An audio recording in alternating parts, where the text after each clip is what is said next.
Hey there, All Things MSP crew. Eric Anthony here with another update from IT Nation. Now, this update is brought to us by EasyDMARC, and of course, we love to have partners from EasyDMARC because they're going to actually tell you how they're leveraging the product for their clients. So today I have Scott Patsy from CIT. Scott, welcome to the show. Thanks, Zach. It's great to be here. Thanks for being here.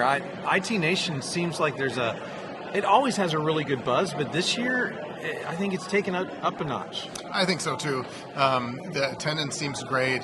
Of course, the keynote speakers have been great. I'm a skater kid from the 80s and the 90s, and so I was really excited to see Tony Hawk speak. He told a great inspirational story. And of course, tonight we got some great music from Stone Temple Pilots. Of course, about that too. Yeah. Well, all of us, our age are. So one of the things that I wanted to start out with is kind of your journey in IT. Yeah. So where did you start and where are you now? Yeah, that's I'm happy to kind of tell it. I'm a kid who grew up on Windows 95. Yeah. Right? Windows NT 4. That was my MCSE is from the NT 4 days, right? Wow. That's my knob turning. It goes back that far. My clicking of the mouse, it goes back that far. So I spent my time. I cut my teeth in those days. I owned a small MSP in Los Angeles. Okay. We had 15 people, and this is before we said MSP. We were a VAR, right? And remote support didn't exist, or if it did, it was PC Anywhere. Remember that? Oh yeah, absolutely. So the challenges we were solving then are different, but at the same time, there's a lot of things that are connected. We were solving email security challenges when our customer would get on an email list. Right. And then they couldn't send, right? If you remember when that kind of thing would happen. When you get blacklisted and stuff like that, yep. So we had to navigate that. You had to send the email, or you had to adjust DNS, right, in a text file. So I grew up in that time frame, and now fast forward all these years later, and I'm at what I would call a fairly large MSP. We've got 165 employees. We've been in business for 32 years, and we continue to solve and help solve problems for our customers and help our customers. And EasyDMARC has been recently a big part of that. Yeah, and I love how they educate partners, and that's really why I wanted to have you on today, is because one of the things in our earlier discussion that you and I had off camera was how important it is for MSPs to learn how to have those email security type conversations with their clients. Because one of the things that I've learned by working with EasyDMARC and working with some other security experts is just how crucial it is, not just from the typical breach, incoming threat type of actor, but the actual impact to the business, because email doesn't get delivered that they're sending out. Right. Or they can't receive, right? Either case is certainly what we've struggled a little bit with. And those are the conversations I have. My role as a VCIO and managing our strategic team, a team of VCIOs, we've got to be educated internally to have conversations at a business level. It's a different discussion. Right. We're not talking about how to turn this thing on, how to implement it, how to configure it. And we're not getting into the acronyms of SPF and DMARC and DKIM. We're talking to a CEO, a CFO, a business owner who's sitting on the other side of the table saying, Scott, I can't get email, or we can't send email, and I need you to help me understand why, and what do we need to do to solve that problem. Yep. Right? And today, at that level, the way that I'm navigating that conversation, if that conversation is acute and it's specifically related to that thing, right, then we're getting into a discussion about, listen, it's important to be able to verify who you are. Right. And it's important that organizations that are trying to communicate with you are able to verify who they are when they try to communicate with you from a security perspective. Yes. Cybersecurity has taken many forms, and solving these challenges has lots of different ways to do it. As an organization, what we do is we filter out the different tool sets and the different products and bring best of breed to our customer, so they can trust that we're helping them with something that we know works. The organization is supporting us, educating us, so we can go out and solve a problem for our customer, solve a challenge for our customer. So when I get in front of CFOs, when I get in front of CEOs, when I have a QBR or I have a business review meeting and we're talking about email security, if it's not acute and we're driving a maturity model, what we're saying is, in order to mature your environment, in order to correctly protect yourself, here's the next level, here's the next thing. You've got this, maybe you've got this, managing the way that you can verify who you are when you send email, or that systems can verify who people are when they try to send emails to you, is a tool that we use that we call DMARC, DKIM. Right. We have adopted a partnership with EasyDMARC that helps us manage that on your behalf, Mr. and Mrs. Customer. And that's the level that we get into that. If there's a technical person at the table, we're having a technical conversation too. But often in my case, it's a business conversation. So it's, here's how I'm going to solve this challenge for you. It's either going to be a part of the agreement, or we're going to supplement our existing MSP agreement to solve this challenge for you right now. So when you go into, and you've described two scenarios, right? The acute problem where they have an issue right now, email's not getting through, they need to fix it. Yep. And then you have the conversation where it's preventative, right? Because everybody needs it, they have to have it.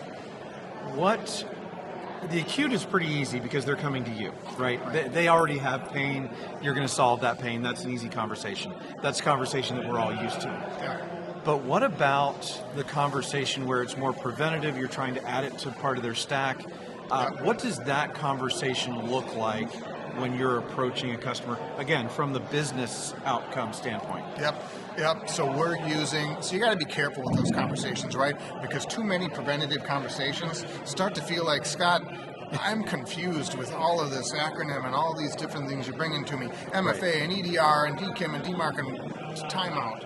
Right, and so we manage that conversation through the quarterly business review, where we have decision makers in attendance. We've got a CFO, we've got a CEO, we've got a president, we've got operations people who are empowered to make a decision as a result of that conversation, and they understand that that's the reason we're there.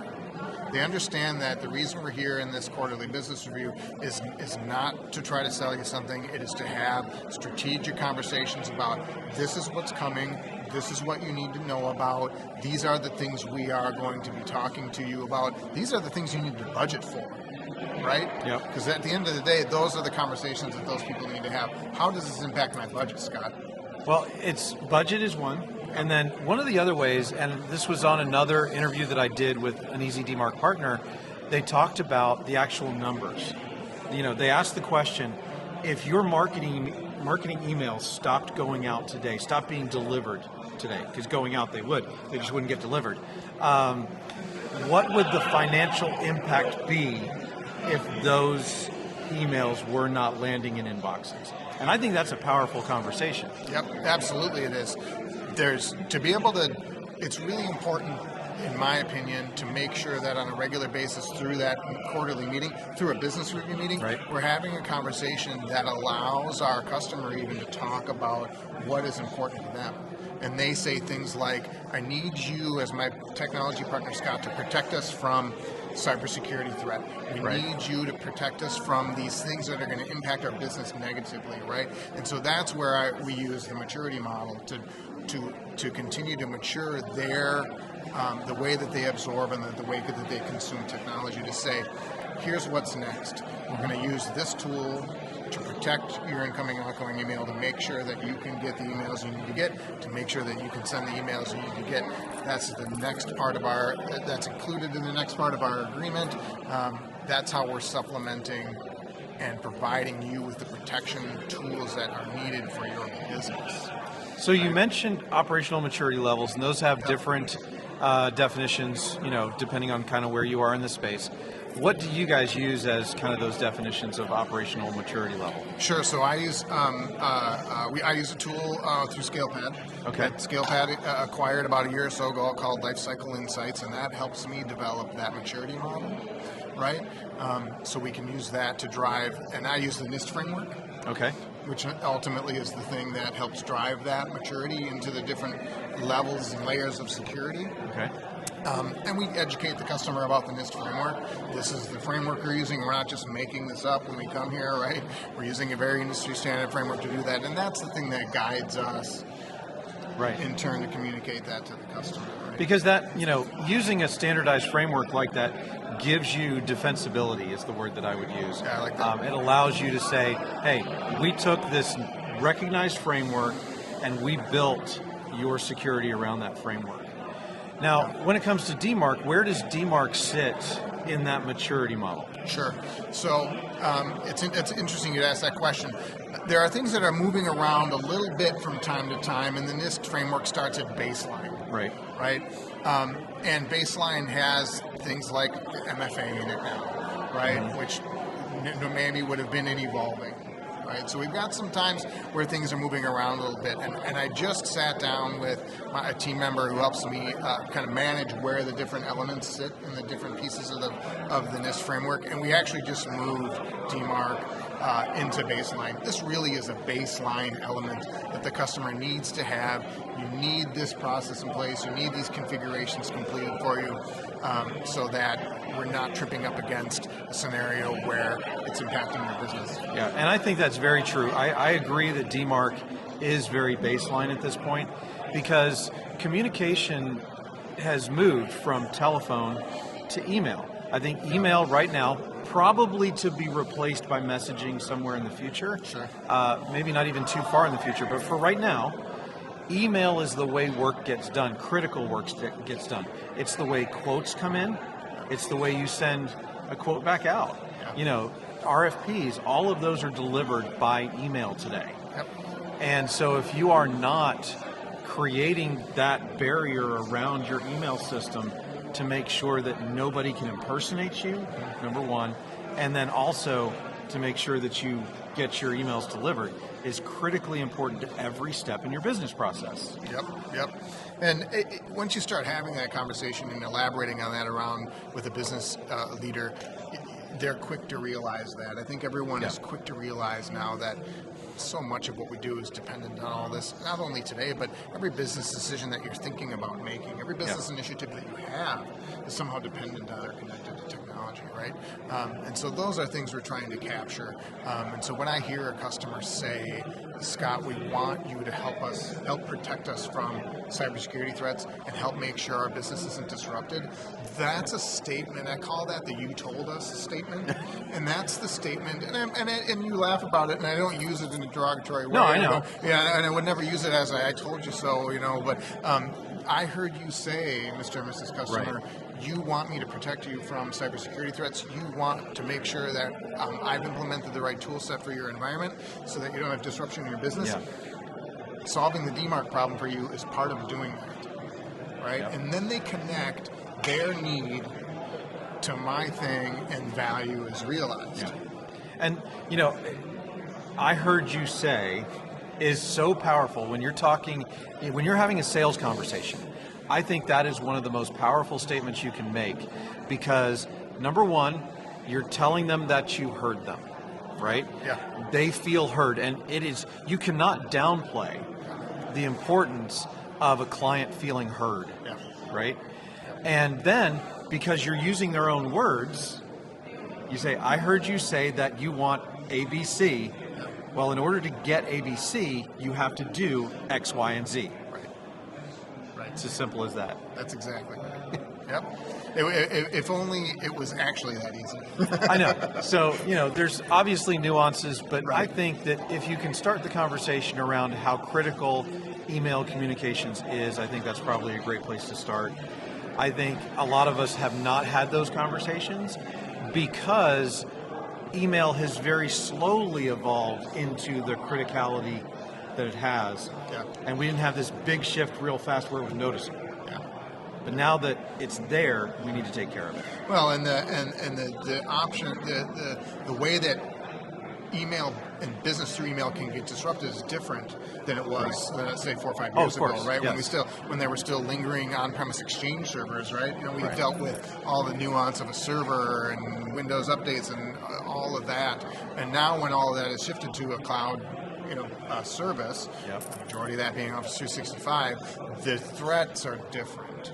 Right. The disruption, the potential disruption in business comes from a different place, and so the conversation has changed. It's no longer UPSs and redundant servers and those redundant kinds of things. internet, and right? all those things, The threats are different, and so that really is part of that education that we've got to have with the customer to teach them. This is why, right?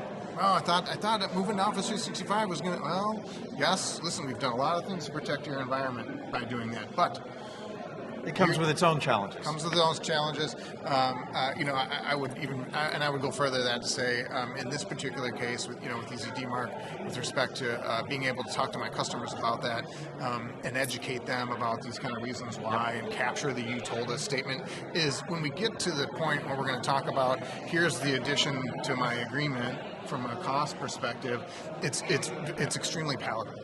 Yeah. Right? It's a no-brainer. Oh, okay, Scott, that's easy. I understand what you're trying to do. I understand the protection level. The cost is easy for us to get into, and where do I sign? And that is one of the things that I think EasyDMARC differentiates themselves from the rest of the market, is that they do provide that sales training and all of those things to use to get in front of your customers. So please check out EasyDMARC. They're a great sponsor of this community. We really do appreciate them. Scott, thanks so much for sitting here and being a victim today. My pleasure.